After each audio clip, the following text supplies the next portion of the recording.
Esta manhã, então, nós voltamos ao Evangelho de Lucas, no capítulo 10, e avançamos. E haveremos de estudar, então, do verso 17 ao verso 20.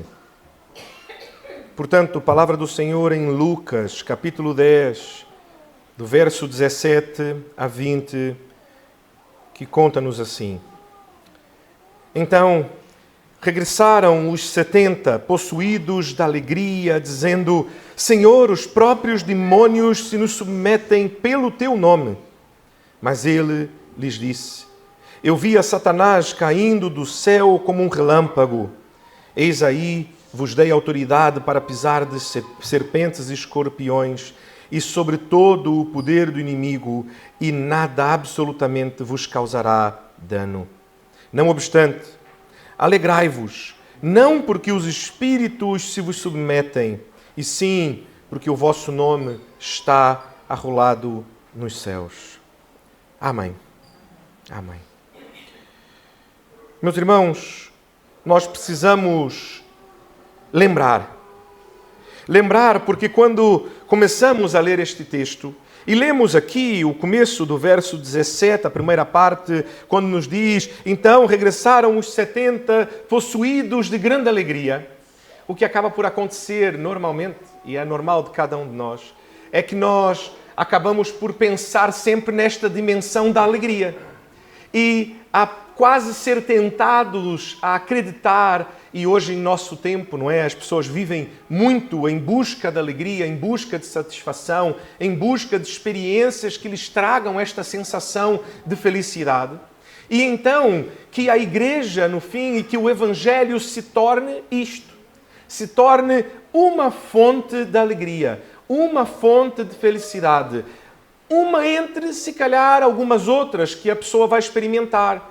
Talvez no domingo de manhã a pessoa sinta a alegria de vir à igreja e venha à igreja e, de facto, saia daqui alegre, satisfeita, contente, mas que no restante da sua vida não tem eficácia para lhe trazer uma real alegria, satisfação. E então é mais uma, entre outras tantas coisas, que é capaz de trazer alegria a esta pessoa. E é possível então que o Evangelho se torne nisto. E a realidade é que, em nosso tempo, se tem tornado, se é que já não tornou-se exatamente isto. Uma coisa, uma mensagem de alegria e satisfação, entre tantas outras, não é? E vivemos neste tempo de pluralidade e, meus irmãos, não se confundam.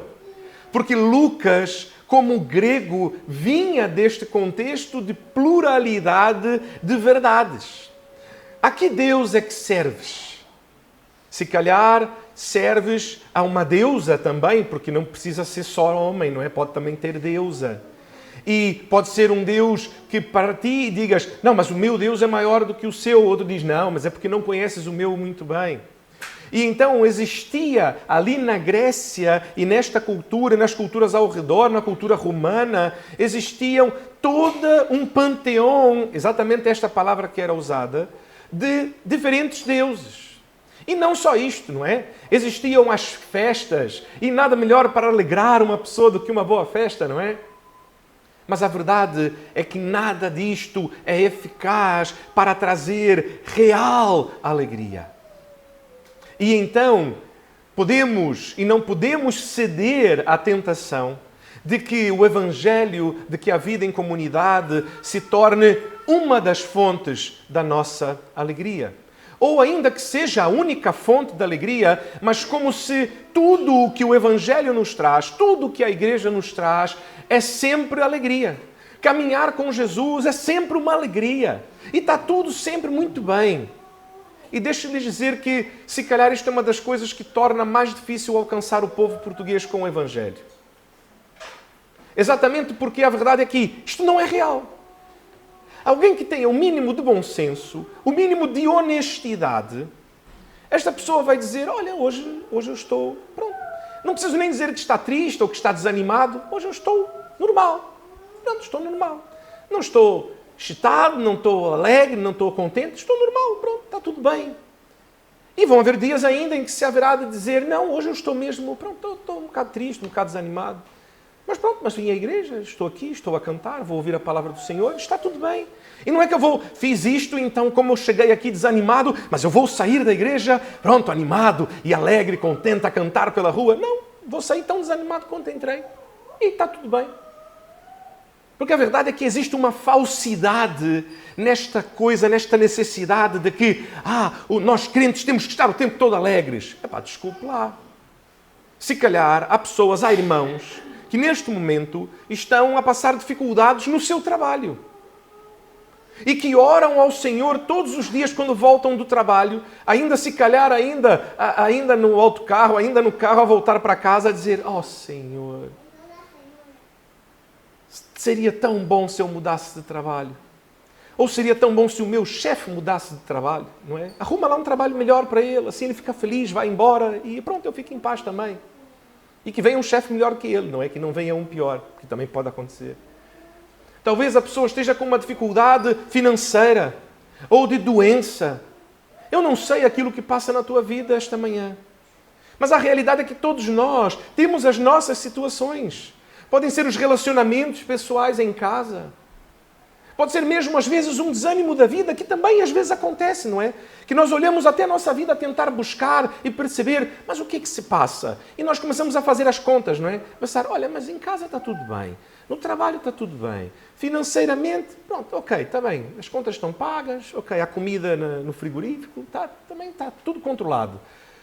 Mas pronto, se calhar é o calor um bocadinho, se calhar não dormi tão bem. E pode acontecer efetivamente isto. Porque nós somos pessoas, nós estamos vivos, nós não somos máquinas, nós não somos robôs, não é? Hoje pela manhã, eu quando cheguei à igreja não perguntei ao computador, olá computador, bom dia, como é que está hoje? Está bem disposto? Hoje vai funcionar bem no meio do culto? Ou vai ficar aqui a travar? Eu nem sei, olha lá, já estava ali o Mateus a dizer, o computador é complicado, o computador é um bocado temperamental. Mas a realidade é que nós precisamos então nos lembrar, somos humanos. E não podemos exigir, e o próprio Senhor Jesus, se nós lembrarmos, houve e há um relato da vida do nosso Senhor, momentos em que Ele está alegre, momentos em que Ele está a festejar, e que Ele é criticado por isto. Lembram-se? E há momentos em que Ele está triste e que Ele chora. Quando sobe o monte e vê as multidões e vê que são como ovelhas sem pastor. Há momentos em que Ele está irado. Quando ele entra no templo e vê os comerciantes a fazerem do templo a casa do Senhor, que era um lugar santo, onde a presença do Senhor está ali, a fazer daquilo um mercado. E então o que Jesus faz? Vira todas as mesas. Porque fica mesmo indignado, irado, porque aquilo não era suposto que fosse assim. Portanto, temos sentimentos, temos emoções e isto está tudo bem. Portanto, não podemos nos deixar enganar pelo nosso coração ao ler um texto como este, como se a vida cristã fosse uma vida só de alegria, como se fosse, olha, eu fui e foi uma maravilha, eu fui e olha quantas bênçãos, e então aqui vamos abrir o microfone, como algumas igrejas fazem. E entendo que façam isto até com o objetivo de, se calhar, estimular os irmãos, não é? De fazer com que os irmãos se sintam... Pronto, ou seja, o Senhor está a agir, não é? O Senhor pode... Eu posso não perceber neste momento na minha vida, mas a verdade é que o Senhor continua a agir. E olha como o Senhor tem agido na vida deste irmão, desta irmã, e que bênção. E isto animar a fé e o coração dos irmãos. Mas a verdade é que nós, como seres humanos, há uma linha muito tênue para que isto se torne uma disputa de microfone aberto, onde quem é mais abençoado ou quem o Senhor está a agir mais na vida. E então um levanta e diz, o Senhor tem abençoado porque Ele tem falado comigo. Então o outro levanta e diz, Ele tem falado comigo e arrumou-me um trabalho novo. Então o outro levanta, Ele tem falado comigo, arrumou um trabalho novo e curou a pessoa por quem eu estava a orar. E o outro então levanta e começa-se então quase que uma disputa de quem é mais abençoado ou quem o Senhor age mais na vida. Por isso é que nós não o fazemos. Mas estimulamos os irmãos a partilharem as bênçãos uns com os outros nos nossos momentos de oração que temos, tanto antes do nosso culto, como temos também durante a semana no culto de oração. Nós partilhamos não apenas os pedidos, mas também as respostas que o Senhor tem dado. E o Senhor age. Mas a verdade é que na vida nós teremos aflições. E isto é uma aspas do Senhor Jesus. No mundo tereis aflições, mas tende bom ânimo, porque eu já venci o mundo. E a verdade é que nós precisamos lembrar que este verso 17 do capítulo 10, ele é o culminar de um estudo que temos feito desde o início do capítulo 9. Porque no início do capítulo 9, Jesus envia primeiramente os 12. E ao enviar os 12, eles vão e eles voltam e também relatam maravilhas. Mas temos que lembrar que o Senhor Jesus vem desde o capítulo 9 até aqui o capítulo 10 a falar do preço, do custo de ser um discípulo de Jesus. Meus irmãos, querem saber o custo de ser um discípulo de Jesus? Houve um livro que impactou-me muito e que é uma das bases que uso quando vou falar sobre discipulado e a importância de discipulado na igreja. E os irmãos que estão na igreja há mais tempo e que já estavam mesmo antes de virmos, qualquer dia destes eu vou tirar da gaveta aquele documento e vou reler com a igreja para que os novos irmãos... Eu vou incluir na classe de novos membros o documento que enviei à igreja quando a igreja pediu-me que enviasse uma carta a fazer uma proposta. Aquilo que é a minha percepção da palavra de Deus, do que é o ministério cristão e o trabalho da igreja e o trabalho pastoral. E eu vou ler com os irmãos, para partilhar novamente com os irmãos, para que os irmãos relembrem. Porque uma das bases que eu pus e que creio não porque eu creio, mas porque a palavra de Deus nos apresenta, é o discipulado. Por isso é que nós procuramos caminhar perto de cada irmão, de cada irmã. Por isso é que a Andressa caminha com as mulheres, por isso é que eu busco caminhar com os homens. Exatamente porque o discipulado é central na vida cristã. Somos todos discípulos de Jesus, mas a caminhar juntos como discípulos, a buscar imitar Jesus, ser como Jesus. E então, há um livro, que é um dos livros que teve maior impacto neste sentido.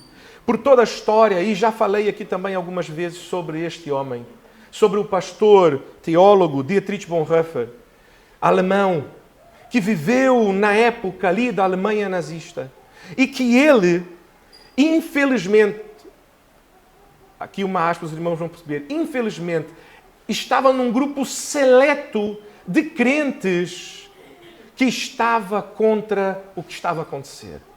Porque a verdade é que a maior parte da igreja calou-se. A maior parte da igreja, como não lhe afetava, como não lhe dizia respeito, ficou em absoluto silêncio. Mas aquele homem, como pastor, ele não ficou em silêncio. E começou com aquilo que a Bíblia de facto chama verdadeiramente de voz profética, que é apontar à luz das Escrituras o pecado do povo e a consequência que isto terá. Isto que é profecia, meus irmãos. É à luz das Escrituras apontar o pecado do povo e a dizer quais as consequências que a palavra diz que isto terá. Ele então levantou a sua voz profética para dizer: isto está errado. Nós não podemos agir assim. Não podemos permitir que o Estado, que governante qualquer, haja assim com quem quer que seja. E por conta disto, este homem foi perseguido. Ele e a sua família. E ele conseguiu, com a ajuda de alguns irmãos, fugir. E ele foi para a América. E ele então, quando estava na América, ele, ao ler a sua Bíblia, ele de facto percebeu que ele estava errado. Percebeu que estava errado em ter fugido. Mas pastores, não faz sentido, o homem conseguiu fugir. Ele estava preso, ele conseguiu ser liberto e conseguiu fugir, ali ainda num primeiro momento. E levou a sua família para a América em segurança. Então, como assim que este homem, ele pode dizer que estava errado? Ele estava a proteger a sua família, não é isto que um pai deve fazer? Sim.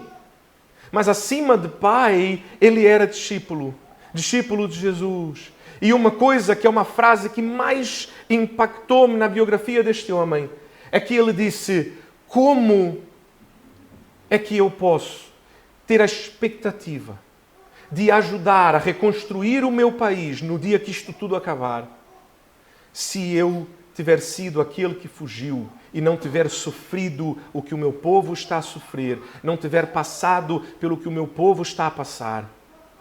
Eu preciso lá estar. Eu preciso, ao lá estar, eu preciso anunciar o verdadeiro Evangelho. E ele então, e os irmãos vão perceber de maneira muito graciosa como Deus fez. E Deus fazia com que ele achasse graça diante dos soldados, e qualquer um de nós que conheça a história, não é, da Alemanha nazista sabe que eles não eram nada gentis com aqueles que estavam presos nos campos de concentração. Mas foi neste tempo em que ele produziu grande parte da sua bibliografia. Ele escrevia livros enquanto estava preso num campo de concentração. Isto parece muito estranho para nós, não é? Porque, obviamente, aquilo que nós imaginamos de um campo de concentração, e de facto era, mas Deus o fazia achar graça de tal forma diante daqueles guardas que eles permitiam que ele tivesse um livro, que ele tivesse caderno, que ele tivesse caneta, e ele então escrevia. E ele fazia diferença. E ele cantava no campo de concentração preso, enquanto sabia que a morte poderia o alcançar a qualquer instante. Bastava uma ordem. E a verdade é que a sua vida foi preservada. Até sabe quando, meus irmãos? Ele não resistiu a este tempo. Ele morreu durante ainda o domínio nazista na Alemanha. Mas a Alemanha foi liberta do domínio nazista uma semana depois da sua morte. Uma semana. Deus estava no controle e está no controle. Ele sabia. Ele estava disposto a entregar a própria vida. E ele não é melhor do que nenhum de nós. E o chamado dele não é diferente do chamado de nenhum de nós. E é isto que temos visto no capítulo 9 e no capítulo 10. Há um preço, há um custo.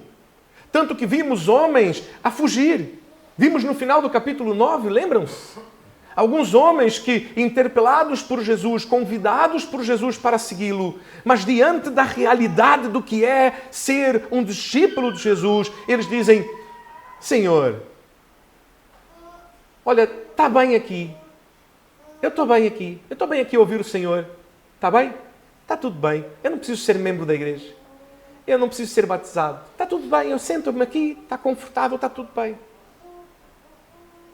Mas quando Jesus os chama, o que eles dizem? Senhor, é que tem isto, é que tem aquilo, é que... Ora, já agora... Sempre a tentar. Porquê? Porque tentam escapar. Porque percebem que o preço de ser um discípulo de Jesus é alto. É alto até a própria vida. Agora, como que podemos pregar isto e não viver isto? Foi isto que impactou aquele homem, Dietrich Bonhoeffer. E ele que cunhou o termo, que é um termo muito usado em nossos dias de maneira equivocada, diferente do que ele criou para ser, que é o termo graça barata. Porque nós precisamos lembrar que é pela graça que somos salvos. Mas se esta graça não custa nada, ou seja, no sentido de que se esta graça não gera uma transformação, ou se esta graça não nos constrange. Porque eu tenho certeza que se eu agora dissesse: meus irmãos, recebemos uma oferta de um irmão muito rico, mas esta oferta ele disse que tinha que ser para partilhar com os irmãos da igreja, está bem? Então hoje, ao saírem da igreja, passem ali à porta, cada um de vocês vai receber 1.000 euros antes de ir para casa. Se calhar os irmãos iam ficar constrangidos, não é? Ainda que precisassem, ainda que fossem dizer: epá, pastor, isto aqui vai salvar o meu mês, isso aqui tem contas que estão em atraso e isto vai me salvar a vida. Mas iam ficar constrangidos, ia ser aquela situação um bocado: não, pastor, tem certeza? Não, deixa isto para a igreja, então vou doar parte. Ficaríamos constrangidos, não é? E é apenas 1.000 euros. Pastor, 1.000 euros não é apenas, não é? 1.000 euros é bastante dinheiro. Mas é apenas porque diante do preço que Jesus pagou por cada um de nós, 1.000 euros não é nada. Porque Jesus pagou com a própria vida. Ele entregou a sua vida até a morte. Ele levou sobre ele o teu pecado para que pudesses ter paz com Deus. Se isso não o constrange, se isto não a constrange, se isto não faz com que desejes ter uma atitude diferente e honrar ao nome de Jesus, precisas reavaliar o teu coração se de facto és um discípulo de Jesus ou se és apenas um ouvinte de Jesus. Se é apenas alguém que simpatiza com Jesus, acha Jesus fixe, tem uns ensinamentos aqui interessantes, curiosos, mas que não passa disto. Porque não quer pagar o preço de ser discípulo de Jesus. Porque estes homens, estes 70 sem nome, 70 que não sabemos quem é, 70 que não sabemos como que viviam, o que faziam, como é que foram chamados pelo Senhor, além de que Jesus chamou 70. Pessoas como a mim e assim. Mas que ao serem chamados para o discipulado de Jesus, a perceberem, como nós falamos já quando falamos do chamado deles, que percebiam exatamente o que significava, não estavam enganados. Eles disseram, sim, Senhor, eu vou. E o Senhor ainda os alerta, como temos visto, não é? Nas últimas semanas. Os alerta a não levar nada, a depender completamente do Senhor, a quando entrar numa casa, ficar naquela casa, comer o que lhe dão, não andar a pedir mais do que lhe podem dar. Receber com alegria aquilo que é dado, comer daquilo, ficar naquela casa e depois partir para outra cidade. Apenas isto. A vida com humildade, com o coração no Senhor e na dependência absoluta dEle. E então estes homens, estes que certamente, como o Senhor Jesus nos disse, que eles ao entrarem em cidades, que eles fariam curas, que eles anunciariam a mensagem do Evangelho de paz, mas que não seriam recebidos por todos. Que haveriam lugares que não os receberiam a ponto deles precisarem bater a poeira dos seus pés. Estes homens que passaram por isto, estes homens que foram expulsos de cidades, estes homens que foram constrangidos, desafiados, estes homens que se calhar tiveram algum tempo que andaram aqui com fome, que talvez tenham entrado numa cidade e não tenham conseguido lugar para dormir e tenham que ter, ao viajar para a cidade a seguir, tenham que ter dormido no deserto, onde há pestes, onde há serpentes, onde há escorpiões que os podem vir à noite e fazer mal. Estes homens que passaram por tudo isto, que abriram mão de tudo, que deixaram as suas casas, as suas famílias, os seus trabalhos. Estes homens, verso 17, regressam possuídos da alegria. Por isso, esta manhã, quando lemos o nosso devocional, o Salmo 126,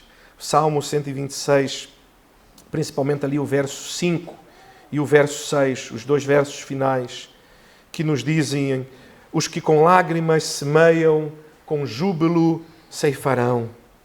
Quem sai andando e chorando enquanto semeia, voltará com júbilo, trazendo os seus feixes. Meus irmãos, isto não quer dizer que, pastor, isto então quer dizer que se eu orar, que se eu for fiel ao Senhor, e então que se eu buscar na minha vida, e eu for estudioso na faculdade, e for um bom trabalhador, significa então que eu vou ter sucesso na minha vida, significa que eu então vou melhorar na minha carreira profissional, vou ter um melhor ordenado, significa que se eu for em minha casa um servo, como a tua palavra diz, significa então que meus filhos vão ser mais obedientes, significa então que o meu marido ou a minha mulher me vai amar mais, vai cuidar mais de mim e seremos então todos felizes. Quer dizer então que se eu for um servo na minha igreja, um servo no meu trabalho, um servo onde eu vivo, significa então que ao meu redor serão bênçãos em cima de bênçãos. Quer dizer então que todos vão se alegrar, quer dizer então que todos me vão tratar bem, quer dizer que eu vou ter uma vida de paz e alegria. Não. Absolutamente não.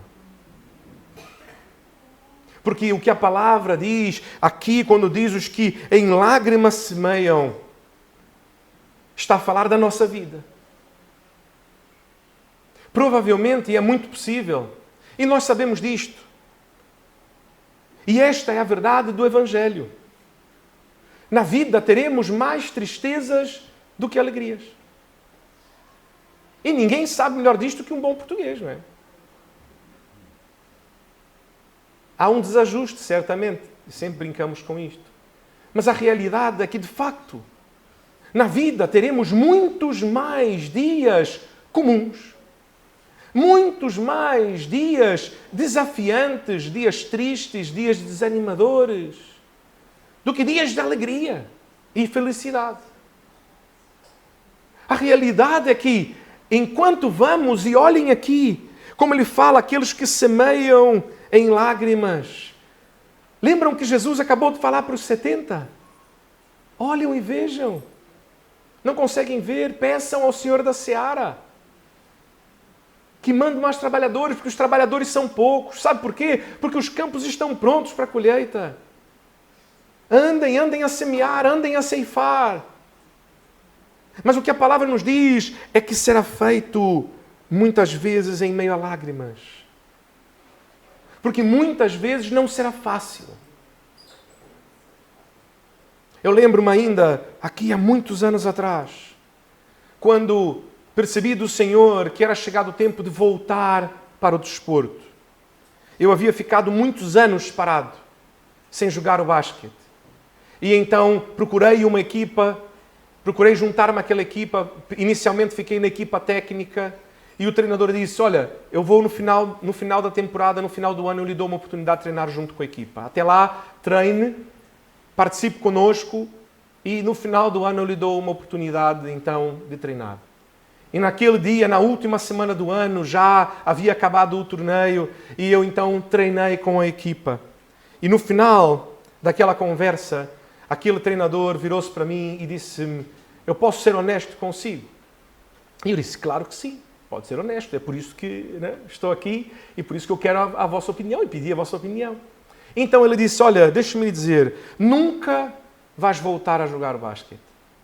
Ficaste muitos anos parado. Já está em idade que eras para estar mesmo no topo do rendimento. Só que, entretanto, como ficou muitos anos parado, está completamente enferrujado. Então demoraria agora anos até conseguires retomar. E a verdade é que esses anos que perdeste foram muito preciosos. E, portanto, olha, peço perdão em o desanimar, mas a realidade é que não vais voltar a jogar basquete em alto nível, ao menos, não é? Em alto rendimento, nunca mais. E então, agora que já lhe dei o meu feedback, agora que já lhe disse isto, o que é que vais fazer? E eu então respondi a ele, eu disse, olha, eu agradeço a vossa opinião, mas eu preciso lhe dizer que eu vou continuar. E ele disse, mas porquê que vais continuar? Isto não faz nenhum sentido, eu acabei de dizer. E tu concordaste com tudo o que eu fui a dizer, concordaste com tudo. E como assim? Não faz sentido. Eu disse, faz. Porque a verdade é que eu voltei a jogar basquete apenas por uma razão. Porque eu percebi no meu coração de que era algo que eu precisava fazer e honrar ao meu Deus desta maneira. E ele riu-se. E ele disse, olha, desculpe, mas eu não acredito nestas coisas. Eu não acredito em Deus. Não acredito em nada disto. Eu acho que isto tudo, pronto, é uma criação da cabeça dos homens.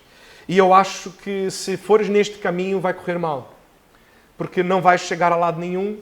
E eu disse a ele, olha, novamente eu agradeço.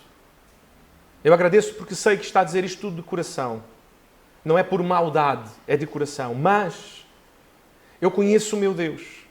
E eu sei que o meu Deus é poderoso para fazer o que Ele quiser. Inclusive, para fazer com que aquele tempo que eu fiquei parado e que eu perdi, com que isto não seja nada na conta final. E Ele pode me levar onde Ele quiser.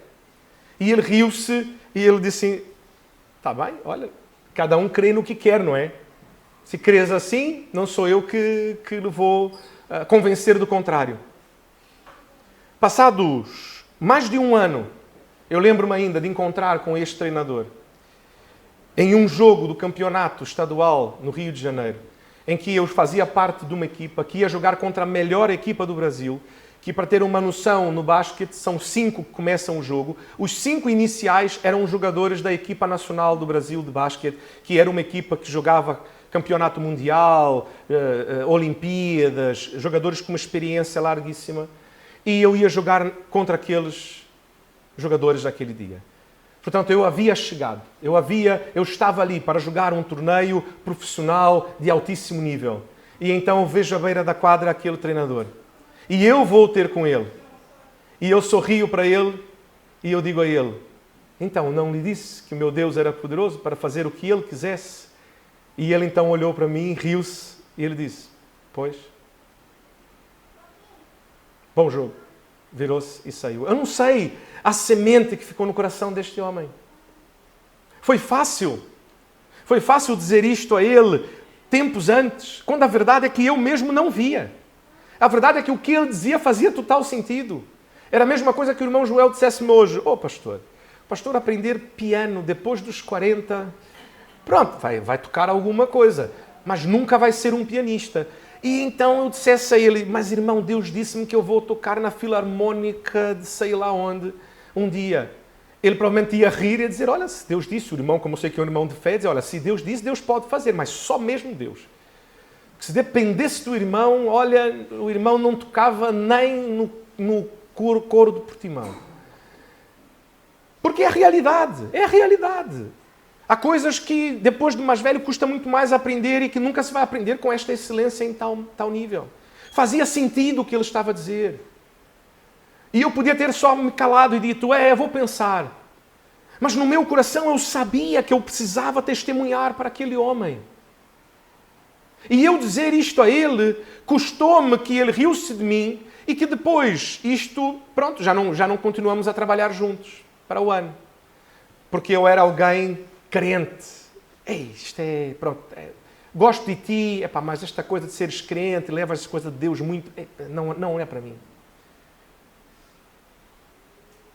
Mas, e isto ainda foi pouco.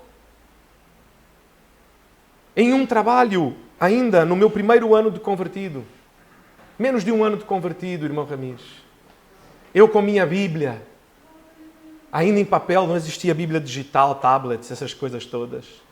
E eu então, no meu trabalho, ao final do expediente, a faltar 5 minutos para acabar o expediente, tudo calminho, nenhum cliente, o telefone não estava a tocar, tudo pacífico, tudo o que eu tinha que fazer já estava feito.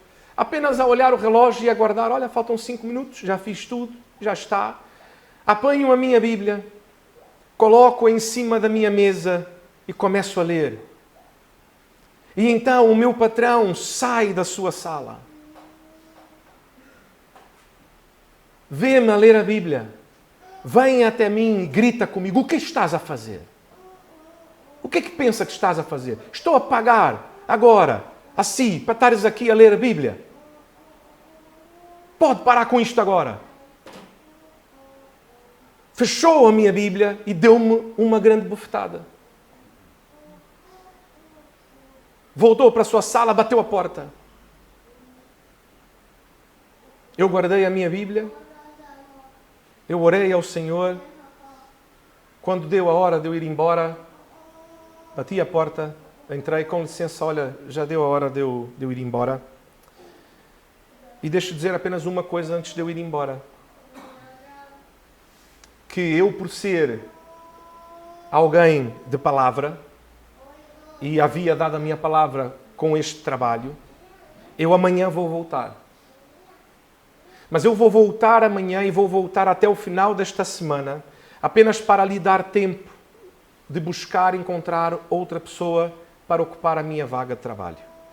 Porque a partir da próxima semana eu já não trabalho mais cá. E só venho amanhã para que não o prejudicar. Não, desculpe-me, não foi bem isto, não percebeu bem, eu estava aqui com outra coisa. Está tudo bem. Não, desculpe-me, perdoe-me. Está perdoado. Está perdoado. Mas a partir da próxima semana eu já não trabalho cá. Simplesmente porque eu estava a ler a Bíblia no meu trabalho. Meus irmãos, há um custo. Falar vai custar. Os irmãos acham que o pastor virou pastor porque sempre tudo correu bem. Se calhar.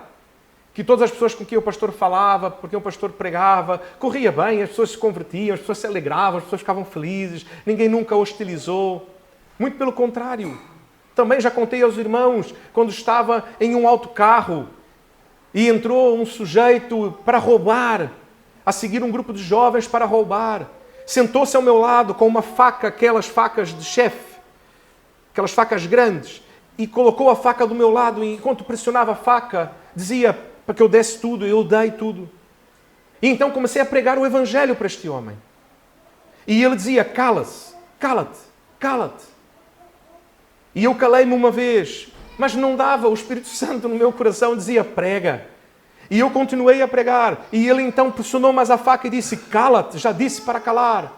E eu calei uma segunda vez. Mas eu disse, não posso calar.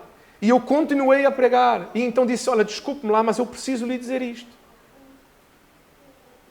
Enquanto tinha uma faca afiada, com a ponta encostada e a pressionar contra a minha barriga.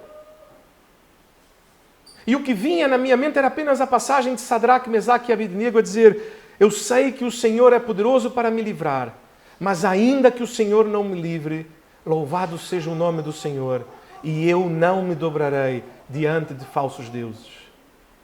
A minha vida não vai ser um Deus para mim. O meu bem-estar não vai ser um Deus para mim. A minha saúde, o meu dinheiro, a minha família, o meu trabalho, o meu sucesso não serão deuses na minha vida. Eu só tenho um Deus e um Rei, Cristo Jesus, o meu Senhor. Estes que foram semear em lágrimas voltaram possuídos de alegria. Alegria por quê? Segunda parte do verso 17. Porque dizendo o Senhor, os próprios demônios se nos submetem pelo teu nome. Meus irmãos, Jesus é Rei sobre tudo. Até os demônios se submetem aos seus pés, porque tudo na criação, tudo nos céus e na terra e debaixo da terra, tudo em todo o universo está submetido aos pés de Jesus. Filipenses 2, 9 a 11. Pelo que também Deus o exaltou sobremaneira e lhe deu o nome que está acima de todo nome, para que ao nome de Jesus se dobre todo o joelho nos céus, na terra e debaixo da terra, e toda língua confesse que Jesus Cristo é Senhor, para a glória de Deus Pai. Meus irmãos, percebam, se os irmãos lembrarem, havia uma diferença entre o envio dos 12 no capítulo 9, os irmãos podem depois em casa revisar, e o envio dos 70. Porque no envio dos 12, Jesus disse que os demônios seriam submetidos a eles. Entre as coisas que Jesus mandou os 12 fazerem, ele disse, curem, expulsem demônios e preguem a palavra. Para os 70, nós acabamos de ler, Jesus diz, curem e preguem a palavra. Então eu imagino os 70 a saírem, imagina eu e Roberto no caminho, Roberto, nós os dois a andar e a dizer assim, mas e se aparecerem demônios? O que é que nós fazemos? Porque os 12, Jesus disse que os demônios iam submeter a eles. E nós? E se aparecer um demônio, o que é que fazemos? Epá, não sei, o mestre não disse nada, disse que era para curar e disse que era para pregar. Se aparece um demônio, não sei, pregamos para ele? Tentamos curar ele? Não sei o que fazer. O Senhor disse que era para curar e para pregar. Vamos curar e vamos pregar. E então eles voltam alegres e surpresos. Percebem? Senhor, estamos surpresos porque o Senhor não disse que ia submeter o demônio a nós. Mas, enquanto fomos, quando nós falávamos em teu nome, os demônios se submetiam não a nós, mas se submetiam ao teu nome. Ao teu nome os demônios se submetiam. E então eles voltam surpresos, porque não tinham a expectativa de que isto aconteceria.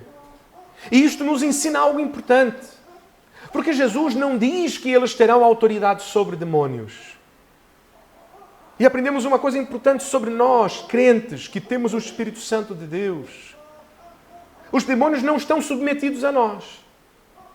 Sei que há igrejas que vão dizer que sim, não é? Que damos ordem aos demônios e que os demônios estão submetidos e que nós dizemos faz isso, faz aquilo outro, deixa de fazer, vai embora, dá a volta. Não temos autoridade sobre demônios. Em lugar nenhum nos foi dada autoridade sobre demônios.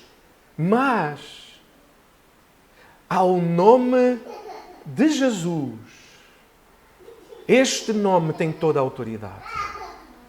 Ao nome de Jesus, todo demônio está submisso. E então, eles diziam, os demônios se nos submetem, não por nós, não porque temos em nós autoridade, mas pelo teu nome. Porque o que nós estamos a fazer é levar a mensagem do teu nome. Então os demônios se submetem ao teu nome. E então, verso 18, Jesus lhes disse. E aqui é interessante porque o texto começa, mas Jesus lhes disse. E é importante nós atentarmos para esses detalhes do texto, porque não é e Jesus lhes disse, porque seria um complemento, algo a mais. Mas quando nós colocamos mas, Jesus lhes disse, percebemos logo aqui que, espere lá, se calhar precisam aqui ajustar alguma coisa, se calhar precisam perceber melhor alguma coisa não está exatamente como deveria ser. E então, Jesus vai ajustar.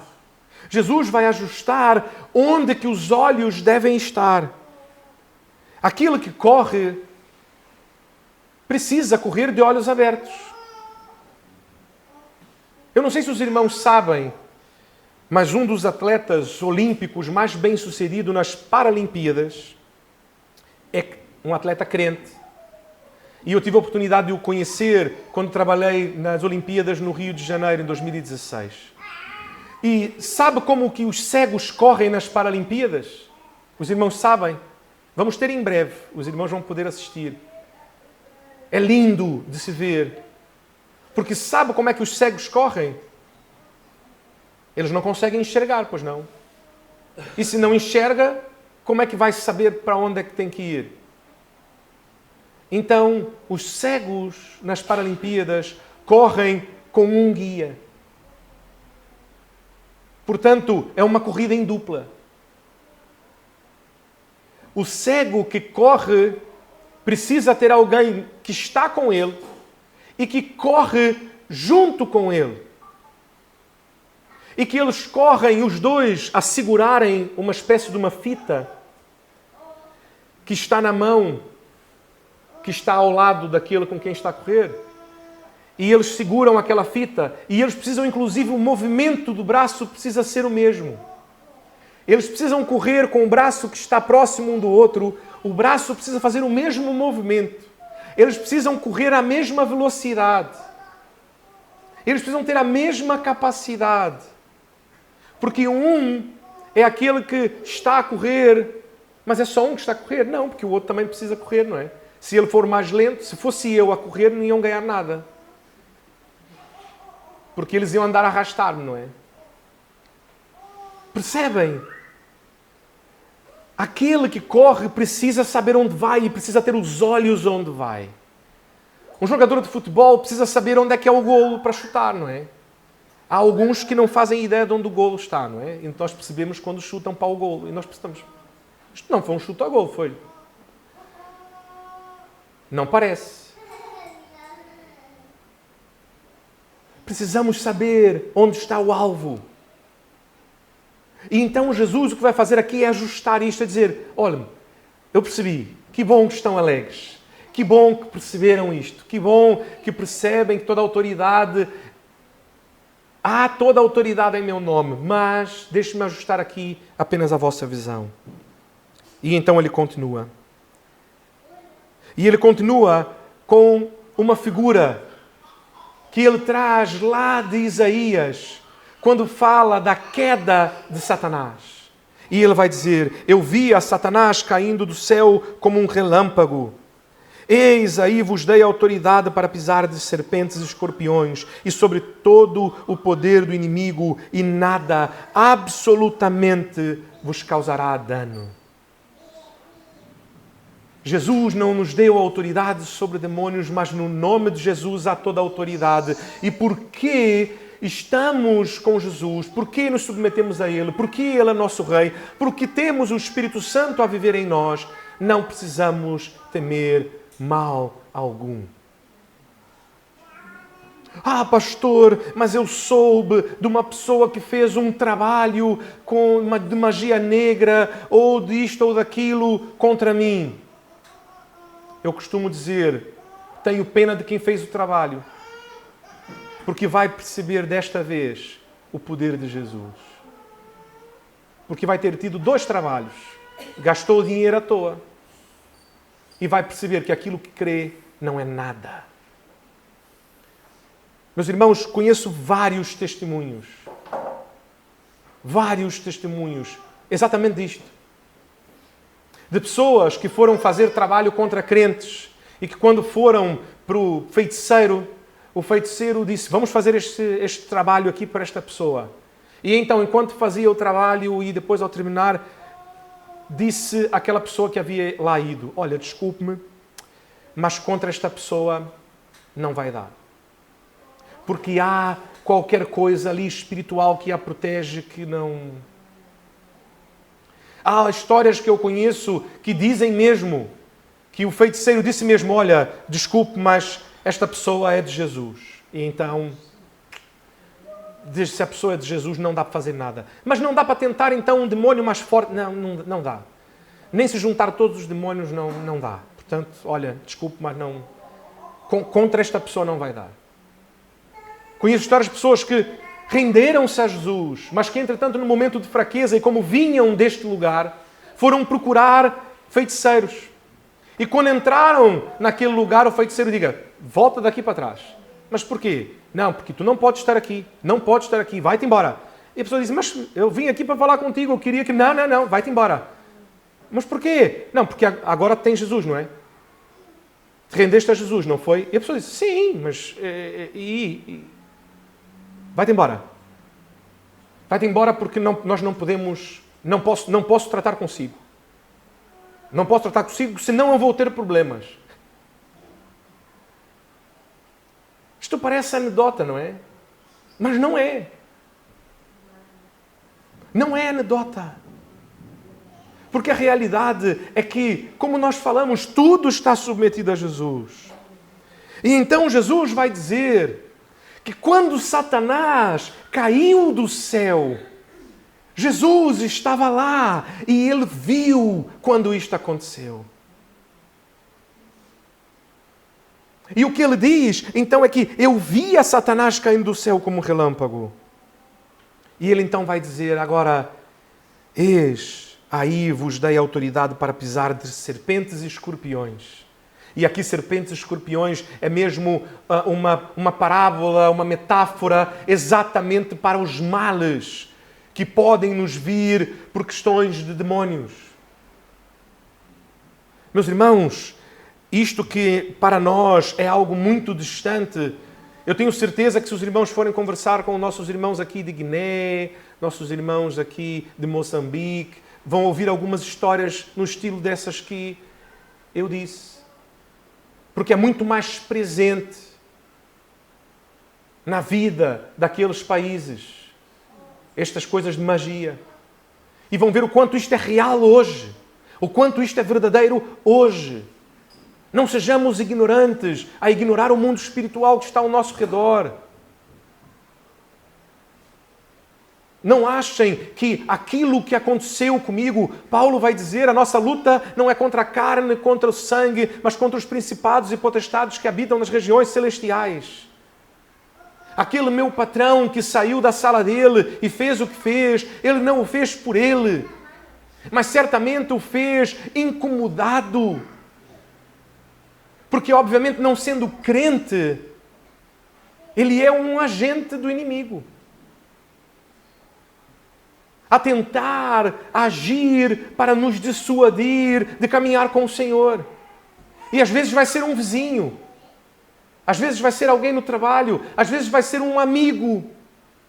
que nós estamos felizes, contentes, satisfeitos, saímos da igreja, está tudo bem, e então recebemos um telefonema daquela pessoa que, quando terminamos a ligação, nós estamos a nos sentir mal.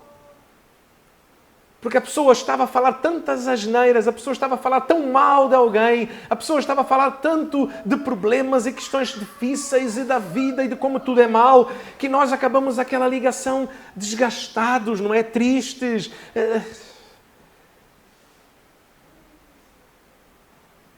Não se enganem. A nossa luta continua contra principados e potestades. O ministério que Jesus nos confia é o ministério da derrota de Satanás. É a concretização da derrota de Satanás. Jesus já pisou a cabeça da serpente.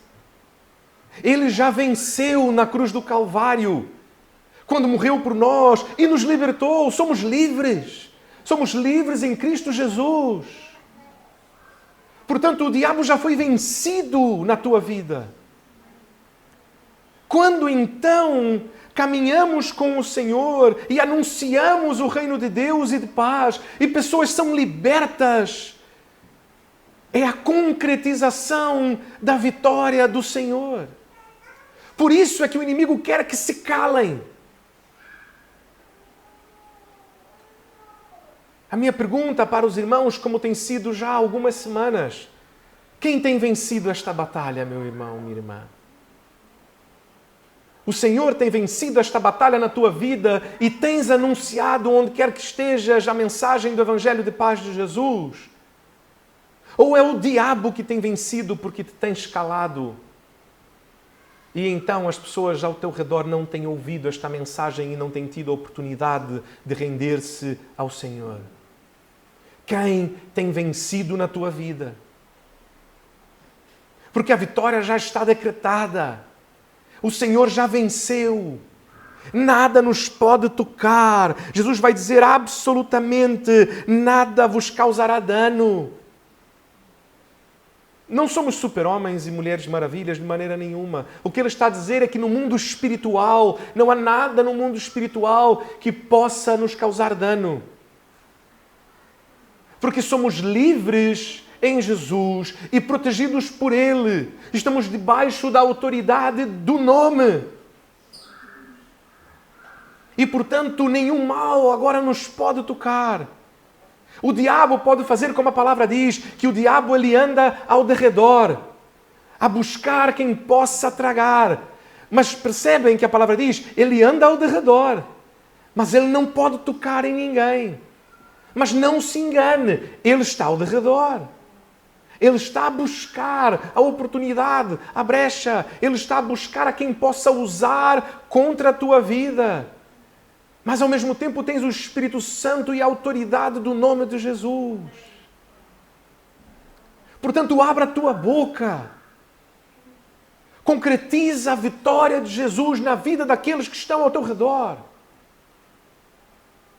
Que o poder de Deus seja demonstrado por meio das palavras de salvação do Evangelho da paz. Que tenham coragem de anunciar, mesmo no contexto mais difícil. O reino é chegado. Há paz para si, há salvação para si em Cristo Jesus. Então, no verso 20, não obstante, alegrai-vos não por isto. A nossa alegria, meus irmãos, não deve ser em que, pastor, olha como eu estou alegre. Por quê? Porque eu estava no trabalho e então alguém veio e eu disse, comecei a pregar o Evangelho e a pessoa calou-se. Olha a autoridade que há no nome de Jesus. Não obstante, alegrai-vos, diz Jesus. Não porque os espíritos se vos submetem, e sim porque o vosso nome está arrolado nos céus.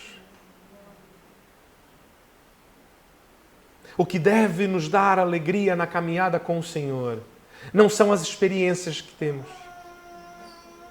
O que deve nos trazer alegria não é eu orei e o Senhor respondeu. Eu orei e o Senhor ouviu-me. Eu pedi por alívio e o Senhor aliviou-me. Eu pedi por cura e o Senhor trouxe cura. Eu pedi por libertação e o Senhor libertou-me. São motivos para a alegria? Certamente que sim, mas não é o motivo da nossa alegria. O motivo da nossa alegria, e quem diz, é Jesus. Não obstante.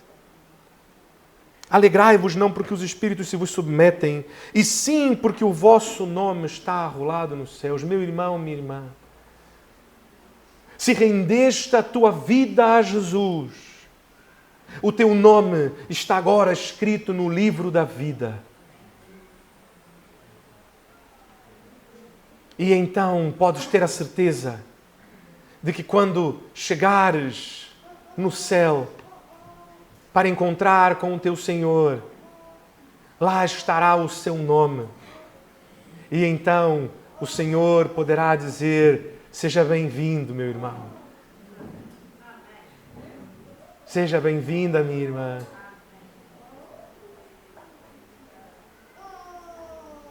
O teu nome está escrito no livro da vida. Livro escrito com o sangue do nosso Senhor Jesus. O teu nome está escrito. Este é o motivo da alegria. Este é o motivo da verdadeira alegria, da maior alegria. O restante é resultado. O restante apenas é fruto da obra de Jesus e da sua própria autoridade. Poderemos passar por aflições, poderemos ter dores, poderemos ter doenças, poderemos ter dificuldades, mas sempre olharemos: ah, meu irmão, a vida não é fácil. Ah, minha irmã, a vida não é fácil. Eu estou doente, eu estou com problemas, eu tenho dificuldades, mas deixe-me lhe dizer uma coisa: o meu nome está escrito no livro da vida, escrito por Jesus, com o seu próprio sangue. Que mais eu poderia querer? Senão a certeza de que depois desta vida que é breve, como vai dizer Eclesiastes, é um sopro, passa tão brevemente. Eu sei que eu tenho toda uma eternidade com o meu Senhor. Que alegria saber isto. E termino então com a leitura do capítulo 5 do Apocalipse, que diz-nos então sobre este glorioso dia. Apocalipse 5. Vi na mão direita daquele que estava sentado no trono um livro escrito, por dentro e por fora, de todo selado com 7 selos. Vi também um anjo forte, que proclamava em alta voz: quem é digno de abrir o livro e de lhe desatar os selos? Ora, nem no céu, nem sobre a terra, nem debaixo da terra, ninguém podia abrir o livro, nem mesmo olhar para ele. E eu chorava muito, porque ninguém foi achado digno de abrir o livro, nem mesmo de olhar para ele. Todavia, um dos anciãos me disse: não chores, eis que o leão da tribo de Judá, a raiz de Davi, venceu para abrir o livro e os seus 7 selos. Então, vi no meio do trono e dos 4 seres viventes, e entre os anciãos de pé, um cordeiro, como tendo sido morto. Ele tinha 7 chifres, bem como 7 olhos, que são os 7 Espíritos de Deus enviados por toda a terra. Veio, pois, e tomou o livro da mão direita daquele que estava sentado no trono. E quando tomou o livro, os 4 seres viventes e os 24 anciãos prostraram-se diante do Cordeiro, tendo cada um deles uma harpa e taças de ouro cheias de incenso, que são as orações dos santos, e entoavam um novo cântico, dizendo: digno és de tomar o livro e de abrir-lhes os selos, porque foste morto e com teu sangue compraste para Deus os que procedem de toda tribo, língua, povo, nação, e para o nosso Deus os constituíste reino e sacerdotes, e reinarão sobre a terra. Vi e ouvi uma voz de muitos anjos ao redor do trono, dos seres viventes e dos anciãos, cujo número era de milhões e milhares de milhares, proclamando em grande voz: digno é o Cordeiro que foi morto de receber o poder e riqueza e sabedoria e força e honra e glória e louvor.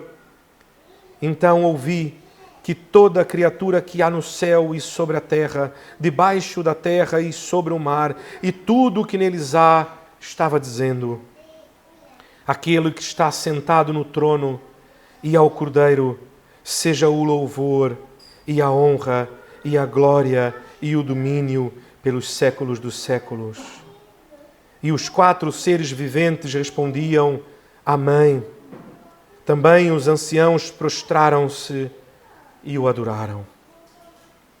Jesus é o Cordeiro de Deus que foi morto para comprar para si um povo de todo povo, tribo, língua, nação, para constituí-los reino e sacerdotes, para reinarem sobre a nova terra que Ele haverá de constituir por toda a eternidade.